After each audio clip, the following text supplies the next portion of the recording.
educator for the emergency department here. So we're just going to show some airway management here. So we're going to pretend this patient came in as a cardiac arrest. So we're going to start by bagging the patient and kind of work through some different scenarios here.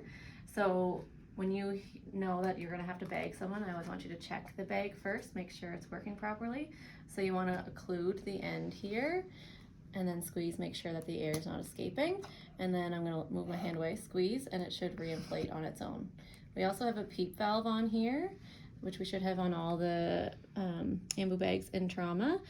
So to increase or decrease the PEEP, you just scroll down. So typically we'll just have it set at 5. And then we also want to have a filter on our ambu bags. So say this patient comes in, and first I'm going to be bagging the patient. So you're kind of doing head tilt, chin lift, and your CE hold, so kind of holding on the jawline, and that helps to be able to lift the jaw as well to get a better seal. So say I am not getting good air entry, then I would go and grab an oral airway. So to measure the oral airway, I'm going to measure from the corner of the lip to the corner of the jaw there, and then you can use tongue depressors. Just go in, and it should go in nicely. Then I'll remove, I'll leave that on. I'm going to start bagging again. I find a good trick that I use often, if I'm having a hard time getting a seal, I'll put pressure on this side and use the ambu bag to be able to get a better seal on this side.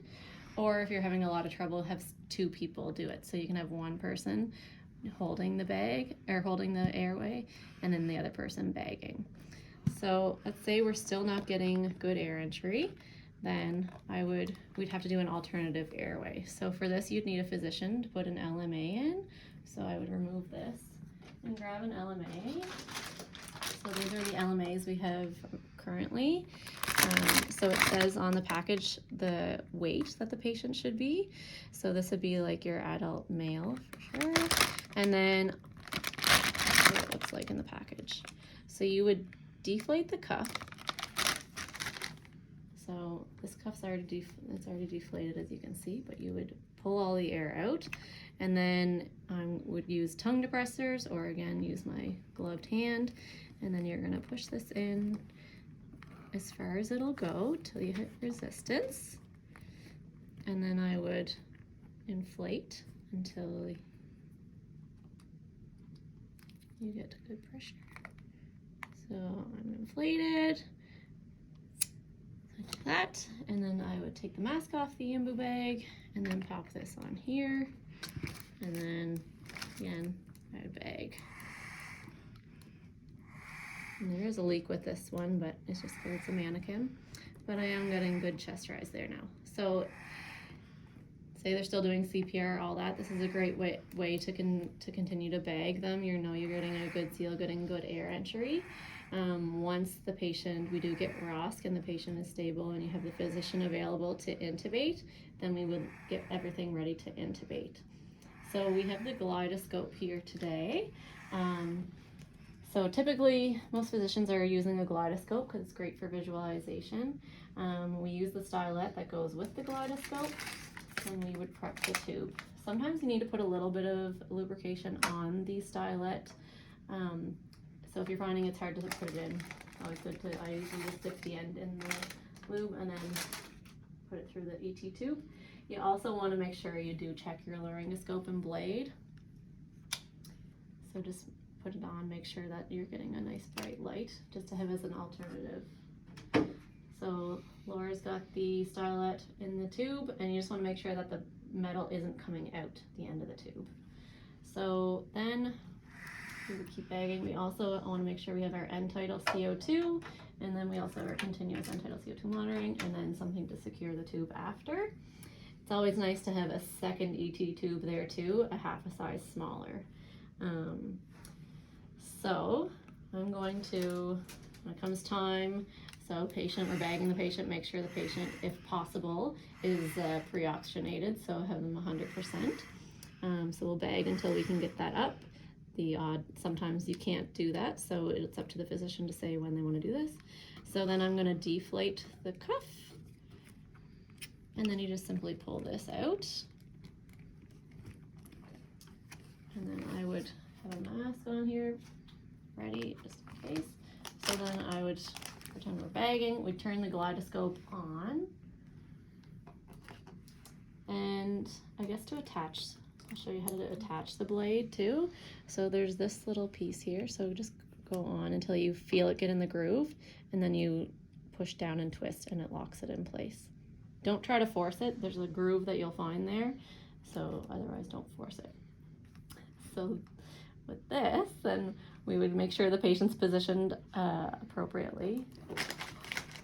Then we'll go in till we can see the cords. And then I'll say, can you pass me the ET tube? So usually assistant is on the right-hand side.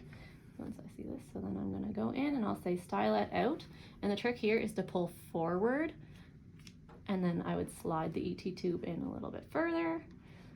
Remove my gyroscope, and then we're gonna, so assistant would then take the mask off the bag, and they might also inflate the cuff.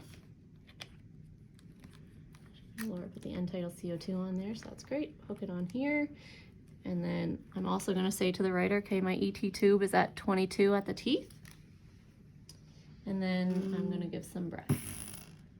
So visualize, so I'm getting great air entry right now. I'm gonna ask someone to listen over the stomach, see if you hear any gurgling, and then over both sides. And make sure you get equal bilateral air entry. So if you do that and then you hear really good air entry on the right but very minimal on the left, you're probably in the right main stem. So we would want to deflate the cuff and pull back a centimeter and reassess. And then we will get a chest x-ray to assess placement. A lot of time, well, sometimes you might also put the OG in at this time too, before securing everything. It'll depend on the physician if they want to do that right away. So then we would secure the ET tube. So we use the ETAD to secure. The ones that emerge have now a bite block built in, but we also have these other bite blocks that we could slip over them. So here we would take the tape off of this, and then there's usually tape on here, or sorry, not tape, but the piece of paper. Take the paper off of that as well, and that's what's going to secure around the tube. So I'd peel these off, and then I'd have someone, the person who's intubating is probably going to keep holding that while the assistant does this. So you would hold those on there, and then I usually kind of just hold them on for a second to help them seal on nicely. And then you move this over, and this goes on the ET tube. Make sure the paper's off of this part, and that will stick around the ET tube, and then it locks in place. So then we could take the strap and go under, behind the head, really kind of down around the nape of the neck. And again, always making sure that ET tube is nice and secured. And then we put it through here.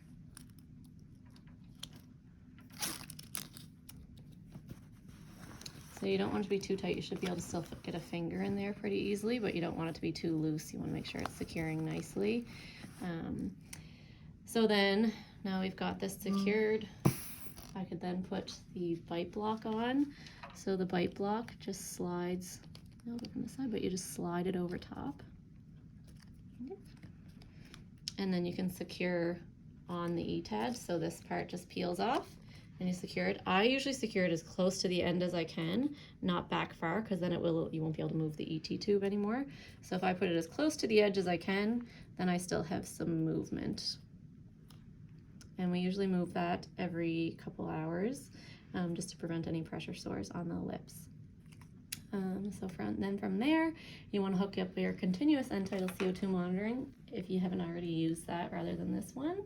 So I would disconnect here, and that pops right on the end there. And then we do this, and we can bag from here. Then we would look at, once you get all this settled, we'd look at setting up the ventilator, which will be in another video.